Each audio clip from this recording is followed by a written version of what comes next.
Okay, so hi. How do I do this? Yes, I am moving to Europe.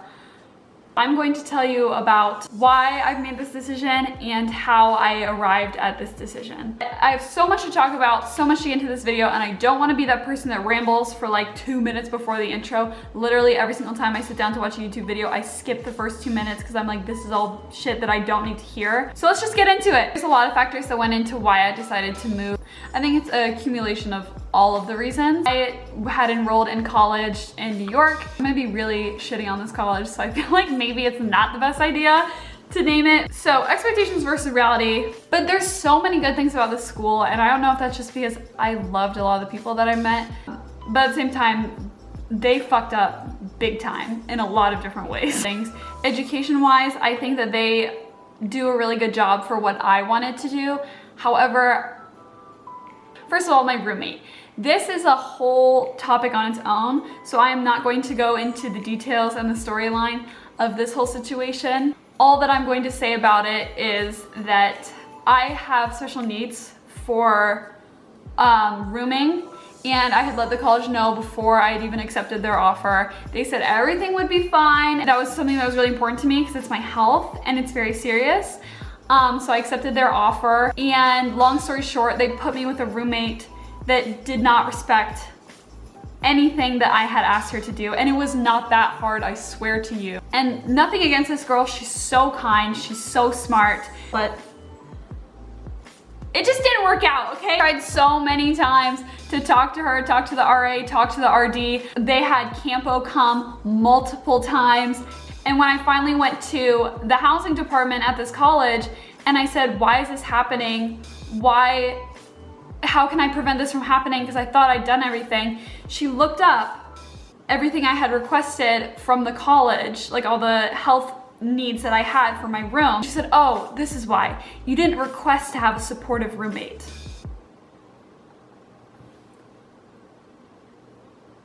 Bitch, what? So she basically meant that I did not request to have a roommate that would be okay with my health concerns.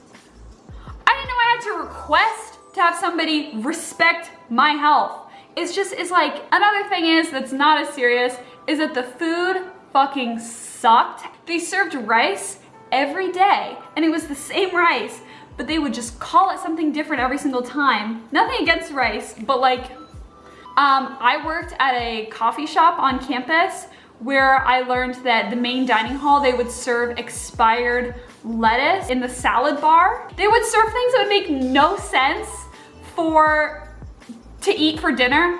Like they would serve hot dog buns and call them like rolls, and they'd serve it with baked beans and fish, which is fine. Food that somebody else is making for me. I don't want to sound ungrateful, but what the fuck?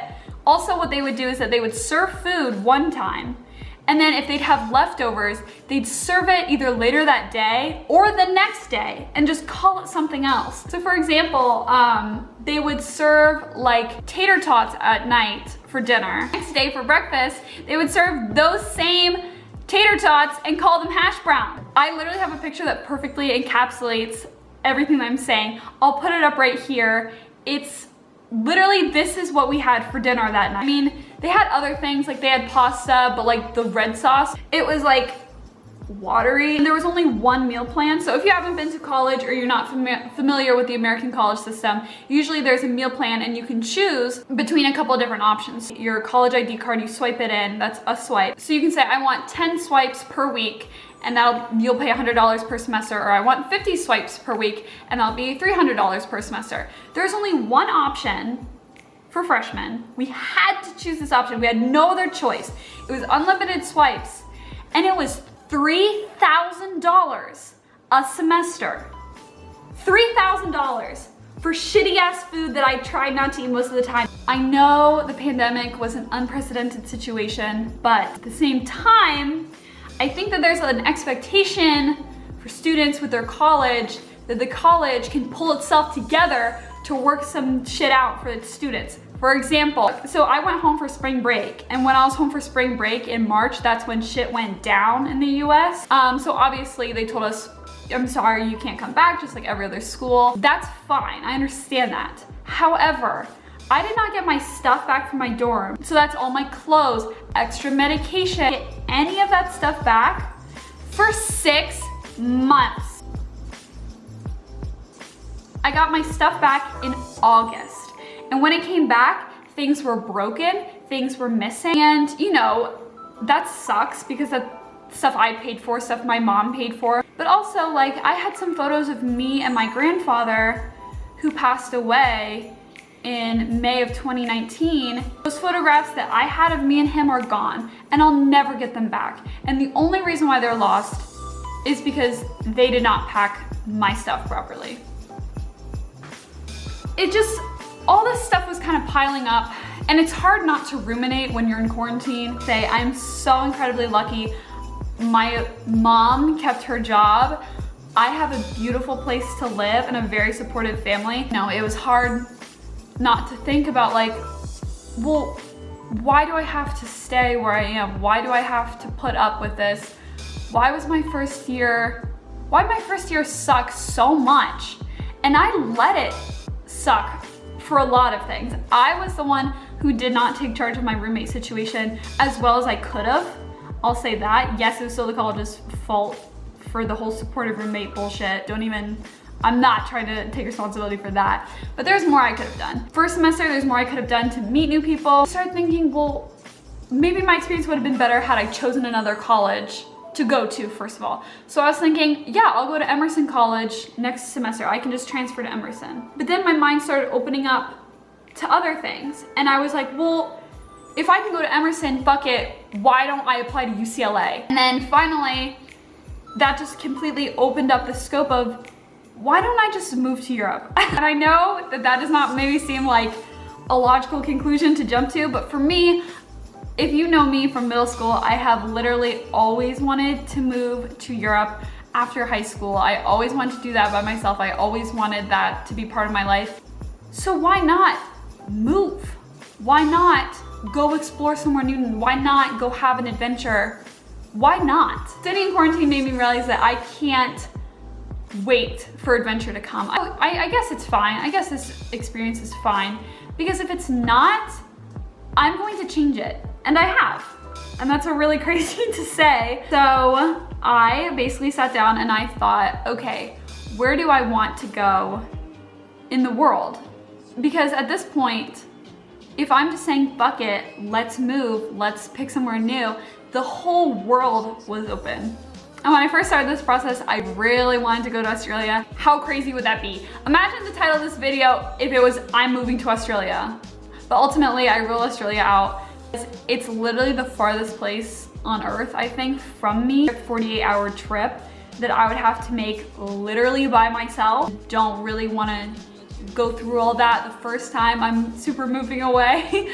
Canada was another country I considered. I love Canada. So I basically landed on Europe and Canada to try and discern where I wanted to go. I did when I was looking for colleges here in America. When I was graduating high school, I went based on major. So I tried to look at programs that were best for my major. This is my journal. I have not been in school in a while. This is my binder that I use to keep all my notes. So I titled the page by country. And then if I found schools that were rated for my major, I would just write them underneath, and I'd write information like what major, and I'd write specifics about the courses offered for that major. And I would write qualifications that they needed and cost, so that if the school looked good, I could compare them all in one document for that country. I looked at schools in Germany and the Netherlands. I really wanted to go to the Netherlands. The Netherlands did not have a major for me in any of their colleges that I was really interested in. Any of the media majors that they had were very like technical, not really any of the creative side integrated with the business side. Same thing with Germany.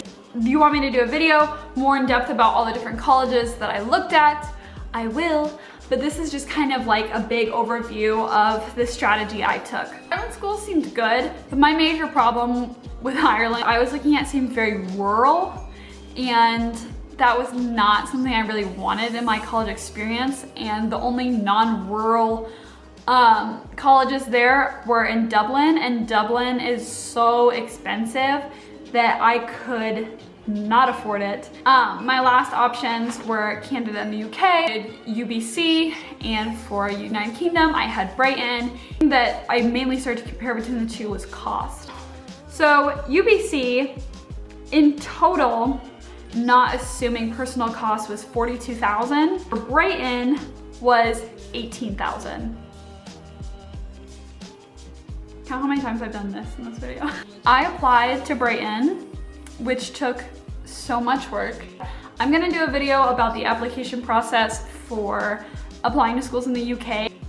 I did that. So I'm accepted. I'm going to University of Brighton and I'm moving to England in January. So excited. I've already started classes. By the time you're seeing this, I'm in my second week of classes. I'm trying not to be too excited about it because I'm scared that it's going to get canceled. I don't want to be looking forward to moving and then, you know, have it ripped away from me. But I think I'd rather share my journey from now, all of the excitement, all the things that I'm already learning now, and then share the disappointment if that does happen, then not share my journey now. I'm gonna link some resources down below that I found helpful. I have been working on trying to find a new place to move to since June or July, I think. I dropped out of college and I'm moving to Europe. There's a really scary time too between when I knew I was accepted and when I had dropped out. There was like a window, like I had already dropped out and I did not know if Brighton was gonna work out or not. So that was when I was like, oh God, what have I done? If you wanna know more about this journey, more about my life, more about me, please hit the subscribe button down below and give this video a thumbs up. That's all I have to say for you. I'm really excited about my future, and I hope you're excited about yours too.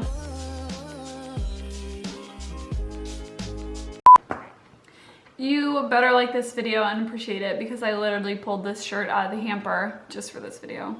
So, if that doesn't make you feel special, then I don't know what does. The different like vernacular, is that the right word that I'm thinking of? Let's Google it so I don't sound stupid on the internet. This is Kingsway. This is my baby boy. This is my baby boy. Why can't I say boy? Like, I literally said that twice to try not to sound like that. This is my baby boy. Oh, no, it's my baby boy.